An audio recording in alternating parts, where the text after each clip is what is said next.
Hello বন্ধুরা, কেমন আছো তোমরা? আশা করি ভালো আছো। তো আজকে একটা নতুন ভিডিও নিয়ে চলে এলাম। তো আজকে কিন্তু বিশ্বকর্মা পুজো, সরি আজকে নেই, কালকে।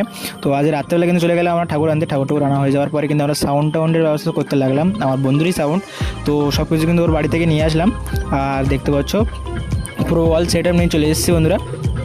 তো বন্ধুরা আমরা কিন্তু সেট আপ করে কিন্তু আর কি চেক করছিলাম মিউজিক টিউজিক, আর দেখতে হচ্ছে ওখানে সব কিন্তু সেট আপ করা হচ্ছে। আর কালকে রাত্রে কিন্তু আমরা 11টা অবধি জেগে কিন্তু আমরা সব কিছু ঠিকঠাক করেছি। আর সেই সময় কিন্তু আর কি সমস্যা দেখা দিয়েছিল, সেটটা কিন্তু খারাপ হয়ে গেছিলো বন্ধুরা। তো সকালবেলা উঠে কিন্তু আমি আর আমার একটা ভাই হচ্ছে চলে গেলাম সেটটা ঠিক করতে। দেখতে পাচ্ছ সেটটা নিয়ে এসছে আর এরা কিন্তু ঠিক করছে বন্ধুরা। আমরা কিন্তু বেরোনোর সাথে সাথে কিন্তু বৃষ্টিতে ধরে নিয়েছিল, ওই জন্য আর কি কিছুক্ষণ দাঁড়িয়ে তারপর যেতে হচ্ছে বন্ধুরা। আমরা কিন্তু সেটটা ঠিক করে নিয়ে এসে দেখি এরা কিন্তু সব কিছু বাইরে বের করতে লেগে গেছে আর সব কিছু ঠিকঠাক করছে। তো এখন কিন্তু পুরো সেট আপ রেডি, দেখতে পাচ্ছ কিছুক্ষণ গান টান শুনলাম বন্ধুরা। ঠাকুরমশাই আসার আগেই কিন্তু আমরা সব কিছু রেডি করে নিয়েছি, প্রসাদ কেটে। আর ঠাকুরমশাই কিন্তু পুজো করাও শেষ। তো বন্ধুরা এবার কিন্তু আমরা প্রসাদ দিচ্ছি। আর আজকে ভিডিও এখানে শেষ করলাম।